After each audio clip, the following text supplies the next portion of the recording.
Estamos de volta com o programa Decisões e Argumentos, que hoje recebe o vereador Celso Janazzi, líder da bancada do PSOL, e o deputado estadual de São Paulo, Carlos Janazzi, também do PSOL. Neste momento, eu gostaria de entrar num tema agora, vereador Celso, deputado Carlos, que é o tema da educação, que é um tema que vocês atuam ativamente, não é? Em tempos de pandemia, o município está preparado para esse ensino à distância que se faz necessário, uma vez que as escolas todas têm que permanecer fechadas? Vou começar, então, com o vereador Celso Janazzi. Elis, e se tratando de educação, nós temos também um outro ponto muito grave que está acontecendo aqui na cidade de São Paulo. Estamos vivendo um grande ataque aos servidores da educação. Nós, inclusive, já tivemos algumas ações no Ministério Público, porque o prefeito Bruno Covas, o secretário municipal de educação, eles obrigaram, primeiramente, os profissionais, quadros gestores, o quadro de apoio, a estarem, permanecer dentro das escolas, né? São mais de 4.000 servidores que precisam, eles são obrigados a se deslocar com ônibus, trem, metrô, para que chegar até as escolas. E o trabalho que eles estão fazendo nas escolas poderia ser feito via teletrabalho. Então, a Prefeitura de São Paulo está obrigando, está colocando, sujeitando esses servidores à exposição do contágio desse vírus desnecessariamente. E a ponto até, fiz um pronunciamento nesse sentido. Uma servidora da saúde, da educação, ela faleceu em função dessa obrigatoriedade de ter que ir para as escolas. As escolas têm que estar fechadas.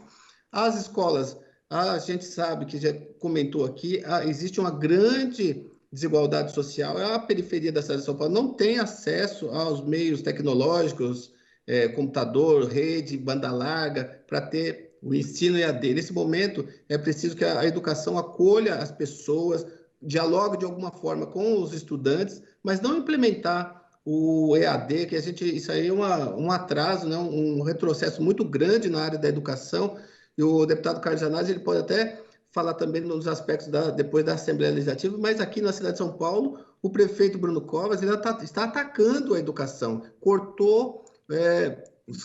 acabou com o contrato do MOVA, que é o Movimento de Alfabetização da Educação de Jovens e Adultos, assim, criminosamente, covardemente, deixando professores e alunos desamparados nesse momento. São milhares de professores e alunos sem essa perspectiva, né? Demitiu esses professores profissionais aí, cortou o AJEX, jornadas dos professores, TECs, adicional noturno, ele acaba com a EJA. Ele não tem nenhuma política voltada para os alunos, com as crianças com deficiência nas escolas, entregou um material que não atende, não olhou para as crianças com deficiência, então excluiu. É um processo de exclusão total o que está acontecendo aqui na área da educação da cidade de São Paulo. E ainda, por fim, eles mantêm contratos, né? A Secretaria Municipal de Educação mantém contratos, por exemplo, com a VUNESP, de milhões de reais. Nós estamos vivendo uma grande crise, fazendo esforços lá na Câmara Municipal para obter recursos para aplicação na área da saúde e da assistência social, e a Secretaria mantém um contrato milionário, né, que a gente vai pedir apuração do Ministério Público, Tribunal de Contas do município, para ver o porquê disso, porque não paralisa, não encerra esse contrato, denuncia esse contrato e aplica esses recursos na área da educação e da assistência social. Deputado Carlos, o senhor que atua como deputado, ou seja, no Estado de forma geral, como é que o senhor vê, na verdade, esse sistema de educação à distância que, neste momento, se faz necessário para se conter realmente o fato de que o vírus não pode continuar sendo disseminado nesse momento e trazer novos prejuízos para a sociedade? Não, acho que a educação à distância, esses recursos tecnológicos são importantes para que as escolas tentem entrar pelo menos com uma parte com a comunicação, com uma parte da rede, porque primeiro que não do ponto de vista de uma educação com conteúdos, porque não é o momento para isso. Os alunos, as famílias dos alunos das escolas públicas, em geral, estão preocupadas com a sobrevivência, com a vida, né, com a alimentação. São famílias pobres das periferias das cidades aqui do estado de São Paulo, que não têm condições de sobrevivência, que não estão recebendo a renda básica, que não sabem se vão almoçar ou jantar no dia seguinte. Isso é muito grave. Não tem como uma criança ficar estudando matemática, equação de segundo grau, inglês, português nesse momento. E pior, eles querem fazer avaliações nesse momento. Então, é um absurdo. Então, a educação à distância é uma farsa total, como bem disse o vereador Celso Genazi.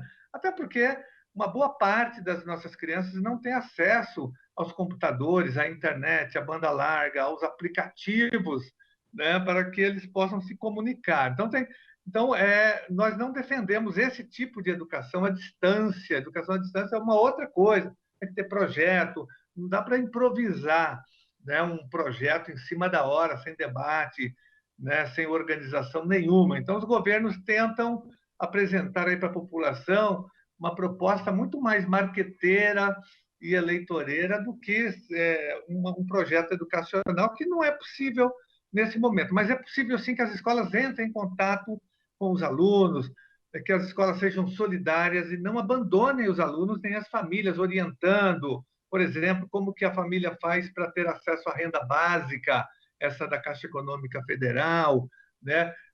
Debatendo com as crianças a pandemia, como você colocou muito bem, é importante que as crianças saibam fazer a prevenção, as origens da pandemia, o que ela causa do ponto de vista da desigualdade, ela potencializa a desigualdade social. Então, o aluno tem que ter uma visão crítica dessa pandemia, né? do efeito social, do efeito colateral dela social, econômico e político também, para que ela não seja vítima dessas teses dos terraplanistas, que começam a falar, não, que o vírus não existe, que isso é uma gripezinha. Então, é importante a escola fazer esse trabalho com os alunos e com as famílias, logicamente, onde a gente conseguir chegar, porque não é fácil chegar numa boa parte da rede, porque os alunos não têm essas tecnologias todas. Por isso que o Celso falou que é uma metodologia excludente. A educação brasileira já é altamente excludente. Agora, nós vamos reproduzir a exclusão dentro da exclusão, querendo, nesse momento, implantar na marra, sem planejamento, sem estrutura nenhuma, a educação à distância nas redes públicas de ensino. Ô, Elis, Carlos, só para aproveitar o gancho, o deputado Carlos Gianazzi, antes de ser deputado, ele é um grande professor, tem uma grande experiência no magistério, e a gente conversando, e ele traz um aspecto que é muito importante, de falar do coronavírus. Através do coronavírus, você pode dar uma aula de biologia, de química, de história, né, de matemática, de geografia. Você pode envolver vários conceitos dentro dessa, além da questão social muito importante, né, saber o que ocorre em função dessa crise do coronavírus. Então, através desse tema, você pode dialogar com muitos alunos, não é verdade, deputado? Sem dúvida, você tocou o tema gerador, né? Você pode debater, não necessariamente cobrando dele depois respostas, dar nota para ele, que não é o momento para isso, mas você pode debater sim, fazer referências, né, da pandemia a questões ligadas à biologia, às ciências, à geografia, à história. Dá para fazer aí não uma aula do ponto de vista tradicional, mas um grande debate abordando os aspectos dessas disciplinas, até para o aluno entender que é importante ele estudar, sim, né? Ele se qualificar, que o conteúdo inserido no contexto social é muito importante. É o que o Paulo Freire nos ensinou, né? Os temas geradores. Você começa a educação não mais como antigamente se alfabetizava assim, falava a Eva viu a uva, o aluno nem sabe, nunca teve acesso à uva naquela época ainda, nos anos 60, 70, aquela cartilha Caminho Suave, que muita gente conhece. Então, você tem que ir com o tema gerador da realidade da criança, entendeu? É o que você citou muito bem, Celso. Você faz as pontes com todo o contexto que envolve a pandemia e com as disciplinas. É o ensino multidisciplinar, não é mesmo? Isso, exatamente.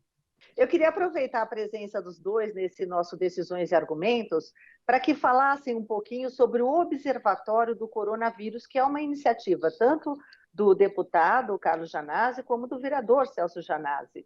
Expliquem melhor para todos o que é esse observatório, qual a função dele, quais são os trabalhos que ele poderá realizar no momento em que vivemos.